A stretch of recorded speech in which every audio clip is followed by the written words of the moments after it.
이번에는 이제 로스가 있는 경우.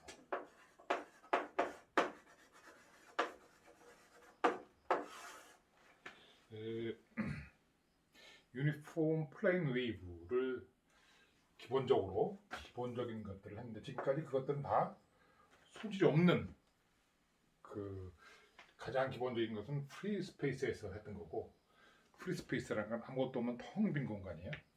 그런데 대부분 그 우리가 다루고 있는 전파가 진행되는 공간은 무엇인가 물질이 있죠. 그 물질이 있는데 그 물질 중에서는 이제 뭐 물 이런 것도 있을 수 있고 공기도 있을 수 있고 이런 건물, 뭐 이런 나무 여러 가지가 있을 수 있겠죠. 유리. 근데 그것을 통과할 때 어떤 일이 일어나겠는가? 통과할 때 어떤 일이 일어나겠는가? 사실 프리스페이스 아무것도 없는 공간 같은 경우는 뭐 이렇게 감소라든지 이런 거에 대해서 신경 안 써도 되겠지만 유리 같은 거 통과한다. 그리고 저기 손실이 있을 거예요. 손실. 그 손실을 갖다가 로스라고 하죠. 손실. 손실이 일어나는 그런 매질, 손실 매질 이렇게 얘기하는데 손실, 로스죠. 로스가 있다. 전파가 이런 세기로 이렇게 쭉 진행해, 뭐 이런 식으로 진행해 간다고 할까? 이렇게 이런 세기로 이렇게 쭉 진행을 해가는데 여기에 뭔가 손실을 일으키는 물질이 있어서 이 크기가 다 진행하지 못하고 실제로는 점점 줄어서 이렇게 갈수록 약해진다. 이런 생각한 거죠. 갈수록 약해진다. 실제로는 우리 지금까지 했던 것은 이제 뭐 프리 스페이스 같은 경우는 이렇게 프리 스페이스 혹은 로스가 없는 로스리스 미디어인 경우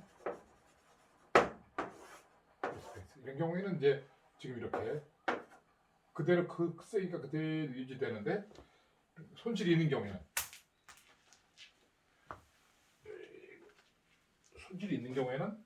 이렇게 로스 미디어인 경우에는 점점 줄어들죠. 그 세기가 점점 줄어든다. 여기서 출발했는데 점점 세기가 줄어든다. 그런 것을 이렇게 표현할 수 있는데 그걸 수학적으로 혹은 정량적으로 어떻게 표현할 것인가 하는 것을 이제 지금부터 다루게 될 거예요. 로스가 있는 매질에서는 그럼 맥스웰 방정식이 성립하지 않는 건가? 뭐 그런 의문부터 우선 해야겠죠. 근데 맥스웰 방정식 여전히 성립해요. 맥스웰 방정식은 어디에서든 성립하는 거예요. 맥스웰 이퀘이션. 근데 여기에 지금 소스가 없다라고 가정해보죠. 그래서 소스가 없는 free region. 그 뭐 소스가 있는 경우라 하더라도 소스가 있는 그 자리를 제외한 나머지 공간 다 소스 프리 리전이라고 말할 수 있어요. 소스 프리 리전에서 지금까지 했던 걸 보면은 이렇게 됐죠. 컬 H는 마이너스 J 오메가 UH 컬 H는 J 오메가 이필런 E 플러스 J였죠. 그 다음에 다이버전스 T는 로, 다이버전스 B는 제로. 이렇게 된 것이 이제 맥스웰 방정식인데 그때 소스 프리 리전이다 하면 이제 소스로 주어지는 J하고 소스로 주어지는 로하고 이것이 소스로 주어진다 해갖고 밑에 이렇게 S자를 이번엔 굳이 한번 써봅시다. 그것이 제로인 경우죠. 그러니까 이런 것들은 없어지는 거죠. 제로. 근데 이것도 제로 하려고 했는데 사실은 전류가 완전히 뭐 프리스페이스 같은 경우는 전류가 딱 소스에서 공급되는 전류 그거밖에 없지만 실제 이제 뭐 일반 공간 같은 경우는 전류가 소스로 주어진 전류 말고도 또 있을 수가 있어요. 한 예를 들어서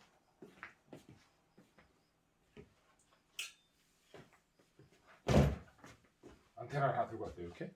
이건 지금 그야말로 안테나예요. 이건 안테나 들고 왔다 이거죠. 지금 여기에 지금 전파가 쭉 진행하고 있다. 전파가 쭉 오고 있다. 여기 안테나가 있다. 이 공간에 안테나가 있다. 여전히 소스 프리 리전이긴 하지만 뭔가 안테나가 있다. 도체가 있다. 안테나가 도체가 있다. 그러면 여기에 전류가 흐르겠죠. 이렇게. 이 전파 때문에 여기 전류가 흐를 거예요. 그래야지만 이 안테나에서 뭔가 신호를 받아서 수신을 하는 거니까. 여기 전류가 흐를 거예요. 전류가 쭉 흐르겠죠. 전류가 흐른다. 그럼 전류가 이렇게 흐르게 되면 이게 하나 있는 요 뒤쪽으로는 이 앞쪽에서는 예를 들어 100만큼 있었는데 뒤쪽으로는 여기서 예를 들어서 한 50만큼 전류가 흘러가지고 에너지를 50 정도 땡겨서 가져갔다. 그럼 뒤에 남는 것은 50밖에 안 남겠죠. 여기까지 오던 것이 50이었는데 100이었는데 여기서 한 50 정도를 흡수할 수 있다. 여기 전류가 흐를 수 있다. 전파는 전류가 아니에요. 전파는 일렉트릭 필드와 마그네틱 필드인데 그 일렉트릭 필드 때문에 전류가 흐를 수 있죠. 도체에서는. 일렉트릭 필드 때문에 전류가 흐를 수 있어요. 그 전류 흐르는 것 때문에 여기서 에너지가 들어와서 뭔가 여기서 뭐 텔레비전 신호 또는 이동통신 신호가 잡히겠죠.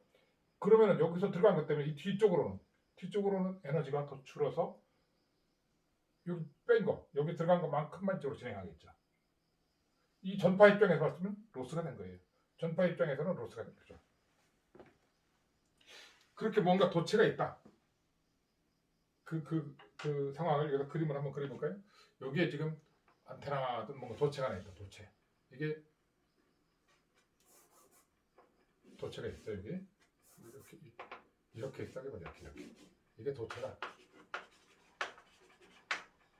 전파가 원래 이제 이런 크기로 이렇게 쭉 진행할 수가 있는 그런 상황인데 도체가 있게 되면 전류가 흐르죠. 이게 전류가 흐르는 걸 이렇게 할까요?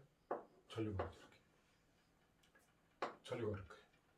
전류를 미시적으로 조금 흐르는 거라고 생각해서 그 어떤 포인트에 흐르는 거라고 해서 전류 밀도로서 J를 표현해요. 이렇게 전류가 흐른다. 여기 있던 에너지가 있었는데 그 에너지 중에서 일부 전류 흐르게 되니까 이 뒤에서는 줄어들겠죠. 이렇게 더 줄어들게 하더라고요. 여기서부터는 이제 뭐 이렇게 줄어서 완전히 계단처럼 탁 떨어진다면서 이만큼으로 가겠죠. 이렇게. 만약에 이게 전류가 도체가 이런 안테나가 중간에 여러 개 있다. 또 있다 여기도.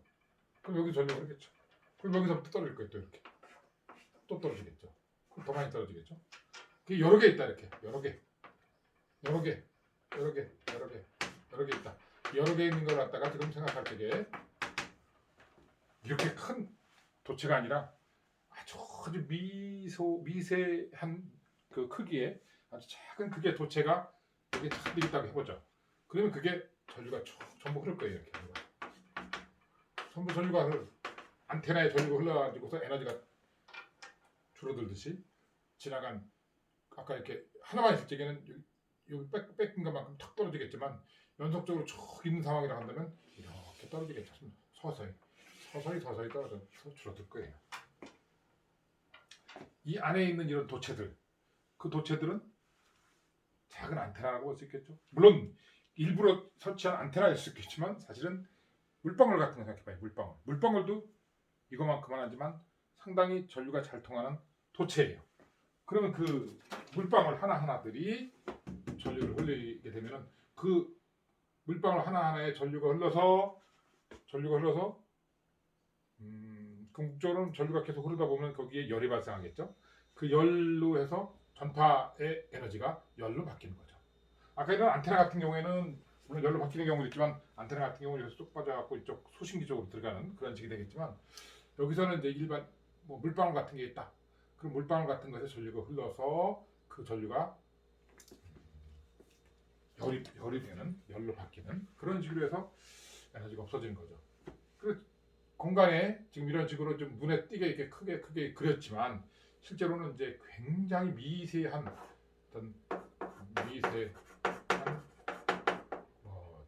도체, 입자가 도체가 분포되어 있다. 이렇게 예를 들면은 뭐예요? 물방울 또는 뭐 빗방울, 그렇죠? 안개, 또 도체 중에 또 뭐 눈 이런 것도 있겠죠. 여러 가지 이런 것들이 있는 그런 공기 중에 그런 것이 있는 상황을 생각해보죠. 그러면은 빗방울에선 전류가 흘러요. 그렇기 때문에 전파가 쭉 줄어들죠. 그리고 이동통신을 할 적에 비가 오는 날 같은 경우는 지금 비가 안 올 적에는 그 간신히 이제 통화가 되고 하는 그런 상황에서 비가 만약에 온다 그러면은 그 끊기죠. 중간에 이제 통신이 끊길 수가 있어요. 더 세게 온다. 그럼 더 쉽게 끊기겠죠. 그건 왜 그러냐? 이 하나하나가 전파를 흡수하기 때문에 그렇죠. 전파를 어떻게 흡수해? 도체기 때문에 전류를 흐르죠. 도체기 때문에 전류가 흘러서 그 전파가 가지고 있던 에너지가 전류로서 바뀌고 전류는 열로 바뀌고 그래서 점점 갈수록 줄어들게 되는 거예요. 진행할수록 줄어들게 되는 거죠. 그런 매질 이렇게 물방울이 있다든지 빗방울이 있다든지 안개가 있다든지 눈이 있다든지 뭐 물방울 종류 이런 게 있겠지만 이런 것들 갖다가 손실 매질을 하는 거죠. 손실 매질.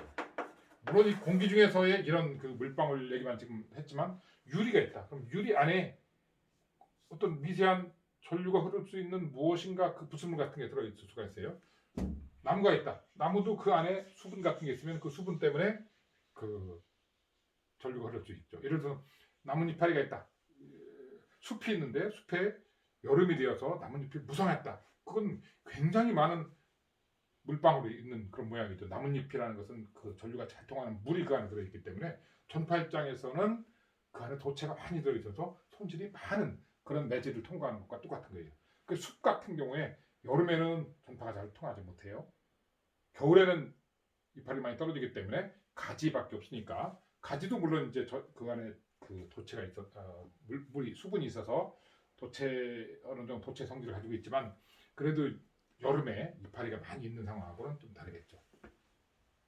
어쨌든 그렇게 공간에 물방울이 많다든지 이렇게 도체가 많이 있으면 도체가 많이 있는 상황이라는 것은 우리가 그렇게 잘 느끼지 못하지만 도체가 있는 경우도 많이 있어요. 지금 어떤 플라스틱 내부라든지 또 도전성이 없다고 하지만 도전성이 아주 미세하게나마 있을 수가 있어요. 또는 이런 그 나무라든지 또 뭐 아예 본격적으로 그 어떤 물질이 있는데 그 물질 자체가 도체 일종의 도체 예를 들면 반쯤 도체인 실리콘이나 게르마늄도 있지만 조금 더 가면 물도 있을 거고 물 같은 경우는 아예 공기 중에 물방울이 있는 정도가 아니라 물 자체가 도체이기 때문에 물 통과할 적에는 도체이기 때문에 많이 흡수되겠죠. 많이 전류로서 그 에너지를 잃어버리게 돼요. 전류 쪽으로.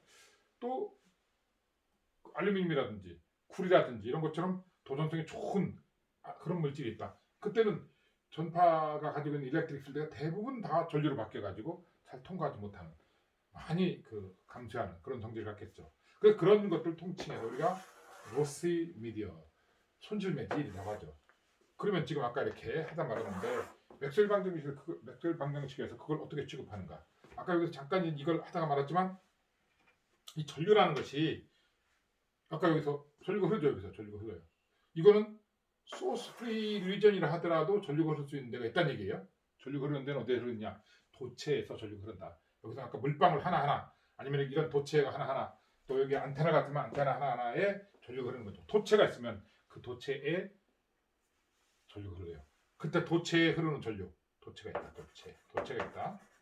도체가 있으면은 그 도체에 흐르는 전류 그것이 전류 밀도 전류 밀도 J는 일렉트릭 필드 인텐시티에 비례해요. 일렉트릭 필드 인텐시티에 비례하죠. 이렇게 일렉트릭 필드 인텐시티가 크면 클수록 여기에 도체에 전류가 많이 흐르겠죠. 그런데 그때 비례 상수를 뭐라고 하냐면은 시그마라고 쓰고 이 비례 상수 시그마를 컨덕티비티라고 하죠. 컨덕티비티.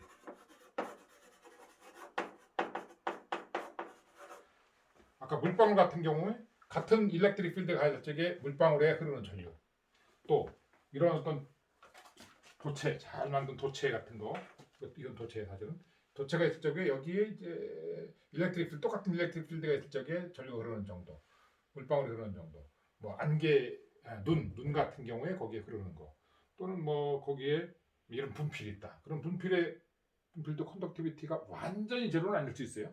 그렇지만 어떤 굉장히 제로에 가깝죠. 그렇지만 어쨌든 그 거기에도 아주 미세하게나마 전류가 흐를 수가 있다는 얘기죠. 그때 그걸 구별하는 파라미터가 뭐냐? 컨덕티비티라는 거죠. 똑같은 전류가 가해져서 전개가 가해져서 그 전개에 비례해서 전류가 흐를 텐데 그 비례 상수는 컨덕티비티라는 것이 결정한다. 컨덕티비티라는 것은 도전율 또는 전도율이라고 하죠. 이거는 뭐 재료에 따라서 다를 거예요. 재료에 따라서 시그마 단위는 지멘스 퍼 미터로 단위를 정하죠. 그래서 여기서 이 J라고 하는 것은 두 개예요. 이렇게 JS와 J 이건 뭐랄 거예요? C라고 해요. 컨덕터에 흐르는 전류에서 컨덕터 이건 뭐였냐면 소스였죠. 아까 소스라는 의미로 S를 쓴 거고 이거 컨덕터라는 거죠. 이걸 갖다가 우리가 컨덕션 커런트라고 하죠. 이런 걸 컨덕터에 흐르는 전류 이걸 컨덕션 커런트라고 해요. 컨덕션 커런트 이 컨덕션 커런트가 동시에 존재하죠. 그래서 여기서 소스 프리 리전이다 해서 없어지는 것은 전체가 아니라 이게 이제 두 개인데 이렇게 두 개 전체가 아니라 지금 이 부분만 이게만 없어지고 이건 남아 있다는 거죠. 이게 그러니까 우리가 손실 매질을 다룰 적에는 소스 프리 리전에서 JC는 적어도 남겨놓는다 이죠. JC는 남겨놓는다는 얘기는 이게 여기 된 것처럼 시그마 E를 남겨둔다라는 거죠. 그래서 시그마 E를 남겨둔다. 지금 이거는 0이 되고 0 이것은 이렇게 되어서 J 오메가 입실론 E 플러스 시그마 E가 되고 얘는 컬 E 마이너스 J 오메가 뮤 H 그래서 이렇게 표현되는 것이 로시 미디어에서의 맥스웰 방정식이다 이렇게 말할 수 있겠죠. 이게 들어간다. 이게. 그래서 이것까지 포함되는 그런 것들을 시그마 2로 그러니까 시그마 2 정리해볼까요? 정리 다 이거 써볼까요? 자 이거 H 잠깐만요.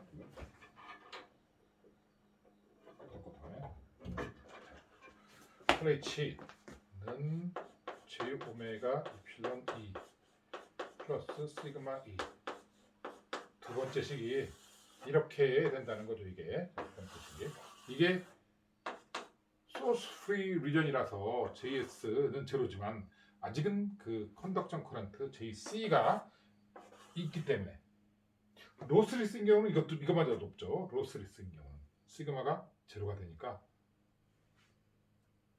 여기서 시그마는 이제 제로인 것부터 무한대까지 쓸 수 있겠죠. 제로. 이건 완전히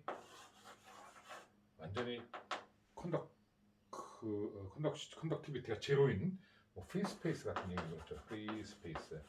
아무것도 없는 공간은 물질이 아예 없다. 그러면은 그것 때는 컨덕티비티가 제로죠.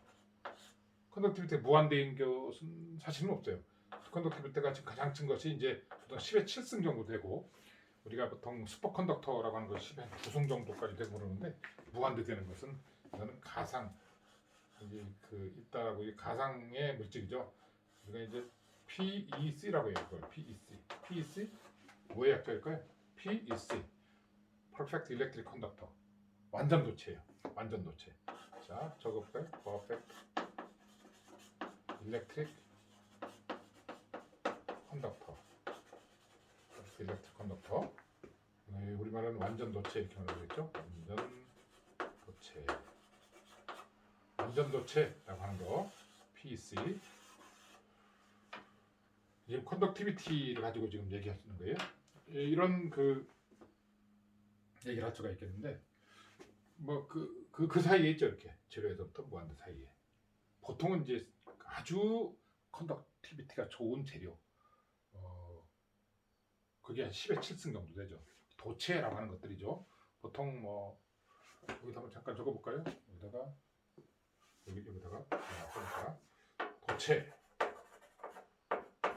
거체라고 하는 거, 컨덕터라는 거죠. 컨덕터라고 하는 것들이 우리 이제 가장 컨덕티비티가 좋은 물질, 인간이 만들어낼 수 있는 것은 슈퍼컨덕터라는 게 있는데, 슈퍼컨덕터는 이제 별도로 하고, 그게 보통 일반 그 아주 좋은 컨덕터, 은이라든지 이런 거에 비해서 한 100배 이상 돼요. 근데 제일 좋은 거, 컨덕티비티가 제일 높은 거, 컨덕티비티가 제일 높은 것이 은이에요. 은. 컨덕터의 컨덕티비티 시그마는 은 같은 경우. 은이 뭐예요 이거? 실버. 그러니까 은이 가장 좋다. 컨덕티비티는 6.12, 뭐 6.10이라고 하는데 6.10의 7승 지면스 퍼미터 이렇게 돼요. 이게 우리가 보통 쓸 수 있는 그런 재료 중에서 가장 컨덕티비티 높은 값이다 생각하면 돼요. 컨덕티비티 가장 높은 값. 그 다음에 높은 것이 구리의 구리. 시그마 6.80 여기 10의 7승. 구리에 대해서 많이 나오니까 이 값 정도는 외워두면 좋을 거예요. 5.80 10의 7승 지면스 퍼미터. 그 다음에가 이제 은이죠. 은. 금 참. 금이 4.10 곱하기 10의 7승. 그 다음에가 뭔가 알루미늄이구나. 알루미늄은 3.4 곱하기 10의 7승 정도. 이렇게 3.4이니까. 요 뒤에 것은 약간 그때 이제 뭐 데이터 나오는 그거의 색에 따라서 아니면 언제 어떻게 온도에 따라서 그렇고 조금씩 달라지기 때문에 대략 이 정도다라는 거. 이 6.12, 5.8, 4.1, 3.4 이 정도 되는 거죠.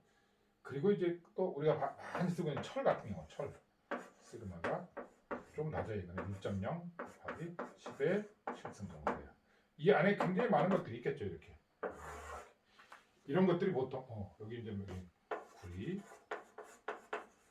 얘는 금이죠. 골드, 알루미늄, 알루미늄이에요. 그다음에 이거는 철인 거예요. Rn. 이런 것들이 이제 우리 보통 대표적인 컨덕터인데, 물 같은 경우, 물 워터, 퓨어 워터 같은 경우에 시그마가 한 10의 0승 정도 돼요. 10의 0승 정도.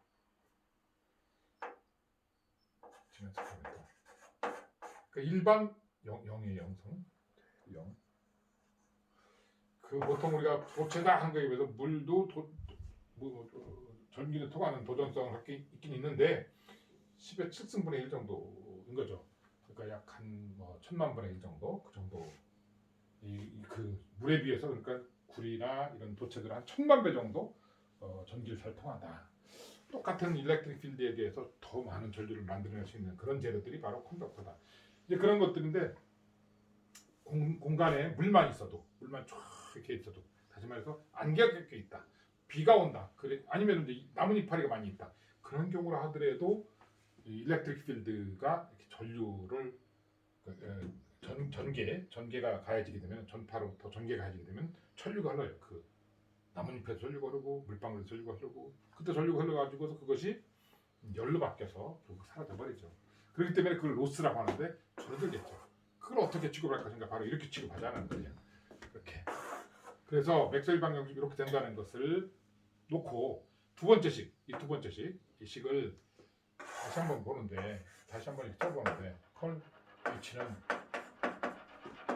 J 오메가 입시전 2 플러스 시그마 2 이렇게 되겠죠. 근데 이거 없을 적에는 소스 프리 일정에 이렇게만 나타내서 아주 서로 요거 한 쌍 이렇게 다루기가 참 쉽고 보기도 참 좋았는데, 지금 여기 뭔가 혹이 하나 붙었죠, 이렇게. 근데 혹이 하나 붙은 것을 한번 이거 그냥 요 모양으로 그대로 다시 쓸 수도 있겠다 싶은 생각이 들어요. 어떻게? 이렇게 J 오메가 입실론 2 이렇게 이렇게 하면 아까 저 모양이 똑같죠. 그냥 모양만 이렇게 만들자 이거죠. 이렇게 만들기 위해서는 이 안에 들어갈 것은 뭐냐? 이 안에 들어갈 것은 이거 시그마 입실론입니다. 입실론 그렇지. 이 안에 들어갈 것은 이가 바깥으로 끄집어내지고 이 바깥으로 좀 j 오메가 있으니까 여기는 이렇게 되면 되겠네요. 입실론이고 첫 번째 j 오메가 입실론 첫 번째 항, 두 번째 항 j 오메가 분의 시그마 하면 되겠죠? j 오메가 입실론 2 첫 번째 항은 두 번째 항 플러스 j 오메가 없으면 시그마 2 여기 안에 들어가는 걸 입실론 플러스 j 오메가 분의 시그마 이렇게 하면 될 거예요. 그래놓고 이걸 갖다가 우리가 입실론이라고 합시다 그냥 입실론. 얘를 입실론 물론 얘를 입실론 보통 C 이렇게 쓰기도 하는데 입실론 C 이걸 더 많이 쓸 거기 때문에 여기에다가 혹을 달지 말고 얘를 입실론이라고 하고 지금부터 얘를 갖다 입실론 프라임이라고 하자 이거 입실론 프라임 입실론 프라임이라고 하자 이거 입실론 프라임. 그리고 이 입실론이야말로 이제 이것까지 포함한 컨덕티비티까지 포함한 그런 입실론이라고 하면 되고 실제 많은 그 물질을 얘기할 적에 입실론을 이렇게 복소 형태로 써줘요. 복소 형태로 써주는 그럴 때 입실론 C라고 하는 C 붙이지만 사실 나중에 다 떼고 다닐 거예요. 떼고 다닐 건데 입실론 C는 입실론 그냥 이 입실론 그냥 입실론이에요. 플러스 j 오메가 분의 시그마 이렇게 되는데 이때 이 입실론 이건 뭔가 하면 j가 마이너스 뭐가 돼요? j 분의 1은 마이너스 j이죠 이렇게. 그래서 얘는 j 분의 1이 마이너스 j 오메가 분의 시그마를 쓸 수 있죠. 그래서 이걸 갖다가 굳이 C자를 붙이고 다니면은 너무 앞으로 계속 그렇게 될 건데 뭐 C자를 붙이기 그러니까 얘를 아예 얘를 입실론이라고 해주게 되면은 입실론은 원래 컴플렉스야. 여기서 C라는 건 컴플렉스라는 뜻이에요. 복소수. 다시 그 복소수 그래서 복소 유전율인데 복소수 모양으로 표현된 복소 유전율이 컴플렉스 어떻게 돼요? 퍼미티비티 컴플렉스 퍼미티비티 이렇게 해줘야 되는데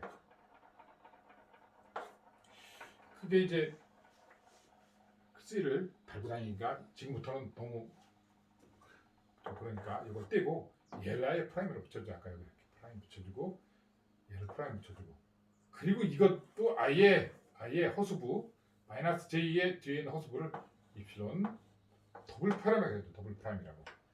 그러면 이 입실론은 앞으로 입실론 프라임과 J의 입실론 더블 프라임을 쓰는데 이 입실론 프라임은 우리가 지금 알고 있는 계속 그 물질의 유전율 입실론인 거고 입실론 이거하고 헷갈리니까 그러니까 어쨌든 이건 원래 물질 유전율이고 그냥 그대로 원래 이거죠 원래 이거 그리고 입실론 더블 프라임이라고 하는 것은 뭐냐 오메가 분의 시그마다라는 거죠. 컨덕티비티 그 주파수 정보까지 들어있는 거예요.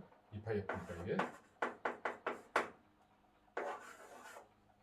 컨덕티비티 정보가 포함되어 있는 이걸 갖다가 우리가 입실론 더블 프라임을 하자. 입실론 더블 프라임.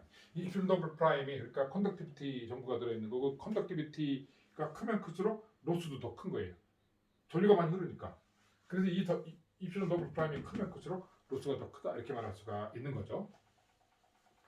그래서 이렇게 앞으로는 이렇게 쓰기로 하고 얘를 그냥 앞으로는 이렇게 쓰기로 하자. 지금까지 썼던 것처럼 H는 J 오메가 입실론 2 써자 이렇게. 물론 여기다 구별하기 위해서 C 컴플렉스다 해갖고 쓰기도 해요.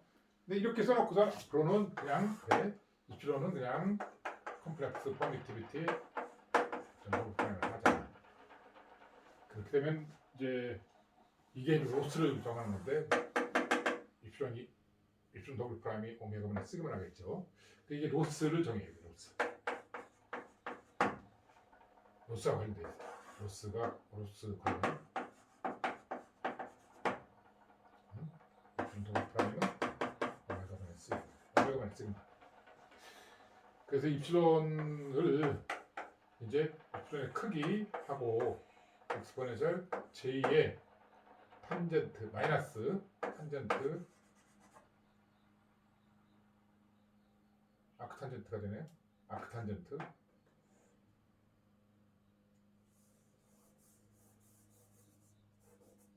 마이너스 J의 델타 그러니까 이것의 크기를 그냥 절대값 이거의 위상각을 어차피 위상각은 마이너스니까 J의 델타 이렇게 써주기로 하자. 이때 델타는 뭐냐? 탄젠트 델타는 이프silon 프라임분의 이프silon 더블 프라임 되는 거예요. 다른 표현으로 이프silon 더블 프라임이 오메가 분의 시그마니까 오메가 이프silon 프라임 분의 시그마 되겠죠. 이것이 오메가 분의 시그마니까 오메가 이프silon 프라임 분의 시그마 이것이 탄젠트 델타인데 이게 클수록 시그마가 클수록 로스는 커지는 거예요. 이게 시그마 크면 로스가 커요. 시그마 증가 로스도 증가하죠. 증가하면 그 중간에 탄젠트 델타도 증가하겠죠. 이게 증가하면 탄젠트 이게 커지면은 이게 커지는 거고 이게 커지면은 로스도 커지는 거죠. 갑자기 어떻게 태어났냐? 이게 이렇게 되니까 이게 시그마가 이제 컨덕티비티인데 매질의 컨덕티비티예요. 일반 보통 저기 회로 재료에서 컨덕티비티는 커야겠죠. 그런데 물질 중간에 전파가 진행하는 그 중간에 이렇게 뭐 물방울이라든지 안개라든지 이런 것처럼 컨덕티비티가 크다. 그럼 그 컨덕티비티가 크게 되면 로스가 커지는 거죠. 로스가 커지는 거예요. 근데 그 로스가 커진다라는 것을 이 정량적으로 보면 컨덕티비티가 커지면 탄젠트 델타가 커지는 거죠. 그렇기 때문에 우리가 시그마가 증가한다는 것은 탄젠트 델타가 증가한다라는 그런 걸로 탄젠트 델타를 뭔가 그 로스가 커지는 그런 그 파라미터로 쓸 수가 있어요. 그래서 이 탄젠트 델타를 로스가 이게 커지면 클수록 로스가 커진다 약간 로스 탄젠트라고 해요. 로스 탄젠트라는 용어가 있어요. 로스 탄젠트, 손실 탄젠트 뭐 이렇게 쓰기 탄젠트나 손실 탄젠트, 로스 탄젠트. 그래서 로스 탄젠트 델타 얼마 이런 식으로 어떤 물질에 대해서 로스를 이렇게 데이터를 줄 적에 로스 탄젠트가 얼마다 이런 식으로 보통 주게 돼요. 그래서 앞으로는 이렇게 로스 탄젠트 가지고 다룬다. 많이 발전했네. 이렇게 로스가 뭔지를 모르는 상황에서 맥스웰 방정식을 이용해서 이렇게 하다 보면 이 시그마가 결국은 전파의 일렉트릭 필드를 전파 에너지를 전류를 다시 열 에너지로 바꾸는 그래서 도체가 있으면 도체가 있는 것만큼 로스가 있는 거예요. 전파 입장에서는 손실을 받은 거죠. 전파는 세력이 점점 약해지는 거예요.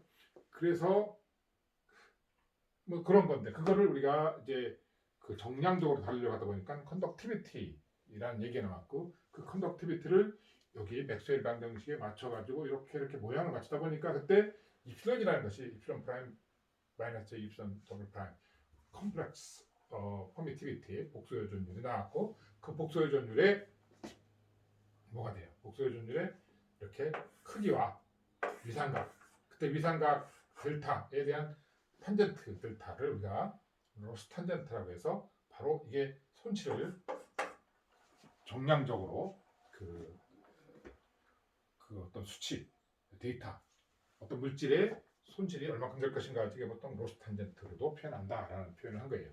로스 탄젠트로 하기도 하지만 많은 경우 시그마 이렇게 이거 시그마를 갖다 얘기할 수 있는 거죠. 시그마에 대해서 이제 주파수하고 아까 입수원이 정해지면은 로스 탄젠트가 얼마큼이라는 걸 각각 계산할 수 있겠죠.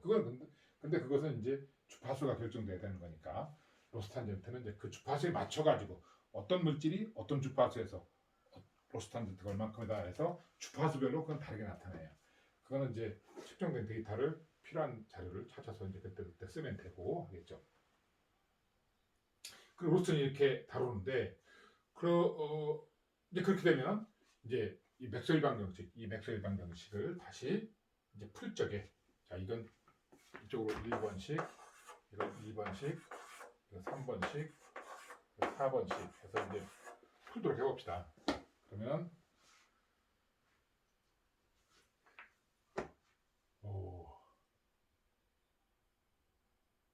첫 번째 식. 이 첫 번째 식에다가 컬을 한번 채워볼 거예요. 컬. 첫 번째 식에다가. 그러면 좌변은 어떻게 돼요? 컬 2가 되는 거고, 이것은 어떻게 해요? 라플라스 그레디언트 다이번스 2 마이너스 라플라시안 2가 되는 거죠. 이렇게 라플라시안이. 그리고 우변은 어떻게 돼요? 우변은 컬 J 오메가 이플런 컬 2. 여기다 되게 어디야? H 여기 그래 여기 J 오메가 이플런 마이너스 J 오메가 뮤 컬 H가 되네. 컬 H. 컬 H는 근데 두 번째 식에서 이제 두 번째 식을 이제 동화해야겠죠. 두 번째 식에서 여기다가 이렇게 해서 이번 식 이용하게 되면 마이너스 J 오메가 뮤 하고서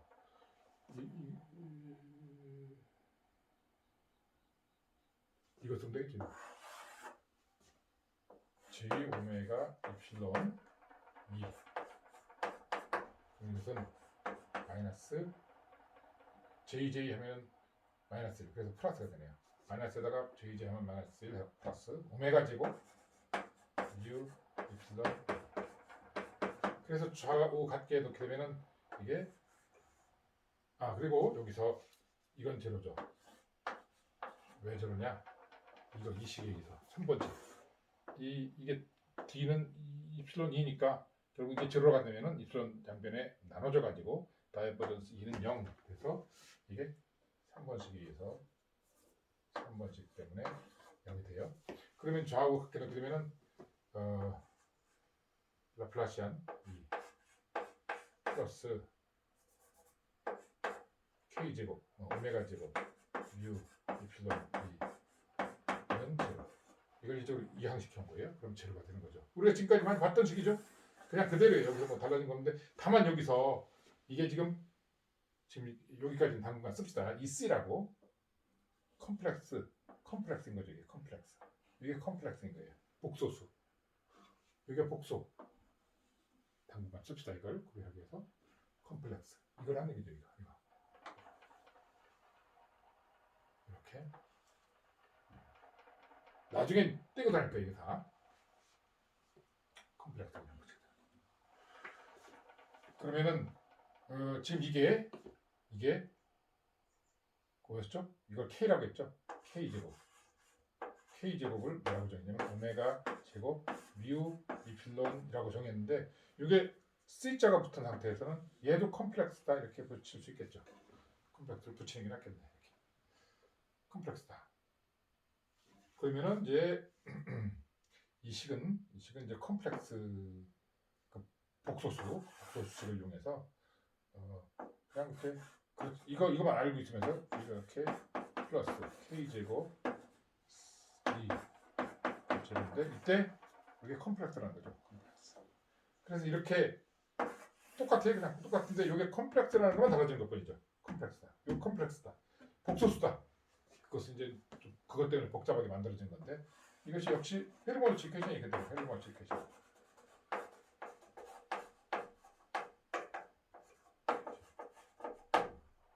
여기에 컴플렉스인 K를 갖는 컴플렉스 K를 갖는 거죠. 이제 이걸 갖다가 이제 이거의 해를 구하면